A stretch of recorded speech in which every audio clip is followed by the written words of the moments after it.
У мінулы аўторак Шкловскі раён наведалі саветнік пасольства Рэспублікі Узбекістан у Рэспубліцы Беларусь Данияр Абидов, вядомы тэлевядучы агульнанацыянальнага тэлебачання Тенгиз Думбадзе, кіраўнік гісторыка-патрыятычнага пошукавага клуба «Вікру» Мікалай Барысенка. Гасцей сустракалі на мяжы Круглянскага і Шклоўскага раёнаў духмяным караваем. Асноўная мэта іх візіту – здымкі дакументальнага фільма пра героя Савецкага Саюза, камандзіра аддзялення разведкі 5-го атрада партызанскай брыгады «Чекіст» Мамадалі Тавалдыеве. Госці наведалі памятны знак каля вёскі Хатькова, які размешчаны ў лесе, дзе і была арганізавана партызанская брыгада, а таксама зямлянку, у якой яна дзейнічала. Мамадалі Тавалдыев, герой Савецкага Саюза, удзельнік вялікай айчыннай вайны і партызанскага руху ў Беларусі на тэрыторыях Магілёўскай и Витебской областей. Я скажу огромное спасибо, благодарность за то, что организовали вот эту вот встречу,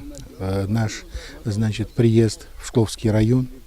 Я думаю, то, что мы, наши молодые люди, молодое поколение, должны знать все то, что происходило в те годы, суровые годы войны, в те годы, когда партизаны освобождали свою землю от фашистской чумы.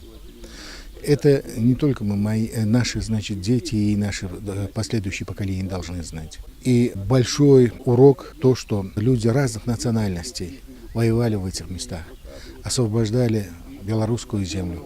Это говорит о том, что мы должны также дальше, значит, проносить ту дружбу, которую они пронесли за всю эту войну, и передать последующим поколениям. Я говорю еще раз спасибо тем людям, которые занимаются этим делом, которые, значит, в поисковых отрядах находят все новые и новые имена тех людей, которые отдали жизнь свою за белорусскую землю. Мамадалі Тавалдыев удзельнічаў ва ўсіх баявых аперацыях, мініраваў масты і дарогі, пусціў пад адхон 19 эшалонаў ворага. У рукапашных баях знішчыў 76 гітлераўцаў, узяў у палон аднаго нямецкага генерала, меў партызанскую мянушку Казбек.